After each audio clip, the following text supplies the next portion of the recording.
Hello বন্ধুরা, কেমন আছেন? আশা করি সবাই ভালো আছেন। Welcome to technical hacker YouTube channel. বন্ধুরা, আজকের এই ভিডিওতে আমি আপনাদেরকে দেখাবো কিভাবে খুব সহজে আইআর প্রক্সিমিটি সেন্সর বানাতে হয়। Needed components: BC547 transistor, 3 volts LED. তো BC547 ট্রানজিস্টরের 3টি লেগ রয়েছে: কালেক্টর, বেজ, এমিটর। তো আমরা এখন কালেক্টর পিনের সাথে এলইডির নেগেটিভ পিনটি সোল্ডারিং করে দিলাম। 1838 আইআর ইনফ্রারেড রিসিভার।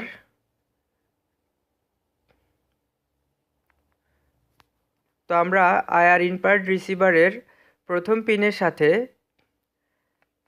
ট্রানজিস্টরের বেজ পিনটি সোল্ডারিং করে দেব।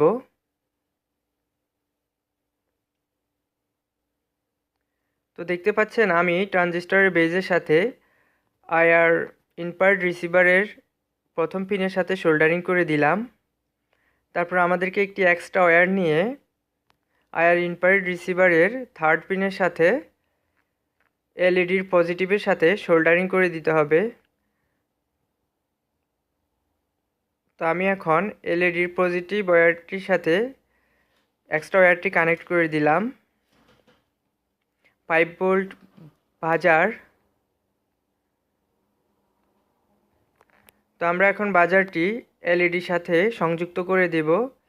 তো বাজারের পজিটিভ ওয়্যারটি এলইডির পজিটিভের সাথে সোল্ডারিং করে দিচ্ছি এবং বাজারের নেগেটিভ ওয়্যারটি এলইডির নেগেটিভ পয়েন্টের সাথে সোল্ডারিং করে দিচ্ছি।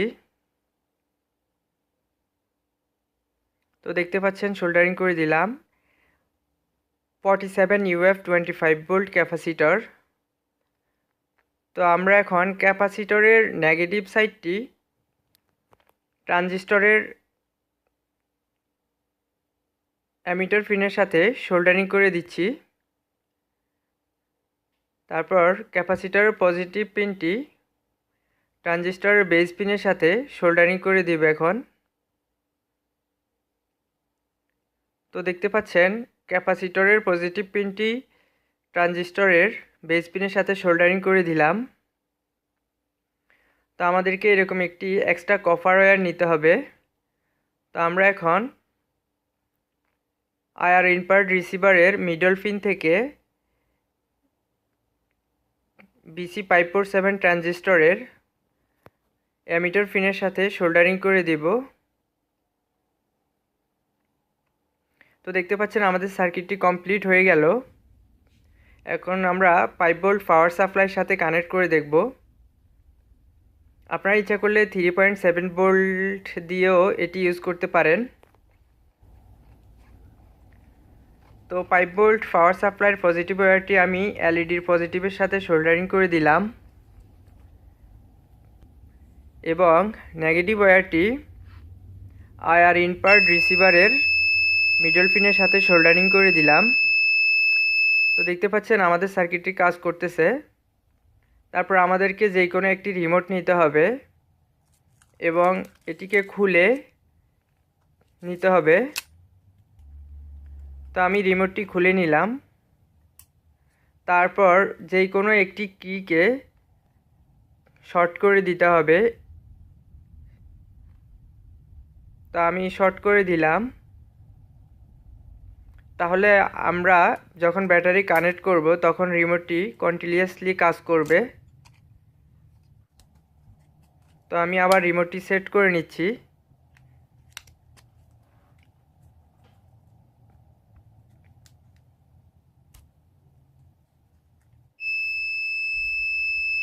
বন্ধুরা, দেখতে পাচ্ছেন আমাদের সার্কিটটি খুব সুন্দরভাবে কাজ করতেছে। তো আমি যখন ব্যাটারি কানেক্ট করে দেব তখনই সার্কিটটি আর কাজ করবে না, বন্ধ হয়ে যাবে অ্যালার্ম সিস্টেমটি। আবার যখন সামনে কোনো অবস্টাকল বা কোনো বাধা আসবে তখনই এই সার্কিটটি কাজ করবে। এটি 15 মিটার পর্যন্ত কাজ করবে। তো আপনারা ইচ্ছা করলে খুব সহজেই এই ধরনের সার্কিট বানিয়ে ব্যবহার করতে পারেন।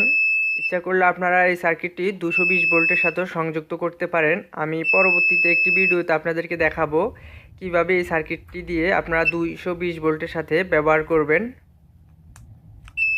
তো আমি যখন ব্যাটারিটি খুলে ফেললাম তখন দেখতে পাচ্ছেন অ্যালার্মটি অটোমেটিক হচ্ছে। আবার বন্ধুরা, আপনারা ইচ্ছা করলে যে কোনো রিমোট অফেন না করে রিমোট নিয়ে আপনারা রিমোটের একটি কিকে চাপ দিয়ে টেপ মেরে দিয়ে এই কাজটি করে নিতে পারেন।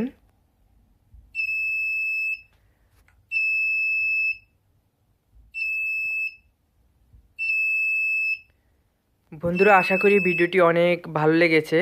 ভিডিওটিতে দয়া করে একটি লাইক দিতে অবশ্যই ভুলবেন না। আর যারা এখনও আমার চ্যানেলটি সাবস্ক্রাইব করেনি তারা সাবস্ক্রাইব বাটনে ক্লিক করে আমার চ্যানেলটি সাবস্ক্রাইব করে নিন এবং পাশে থাকা বেল আইকনটিতে ক্লিক করে অন করে দিন পরবর্তী ভিডিওগুলো নোটিফিকেশনের মাধ্যমে পাওয়ার জন্য। তো দেখা হবে পরবর্তী ভিডিওতে, সে পর্যন্ত ভালো থাকবেন। আল্লাহ হাফেজ।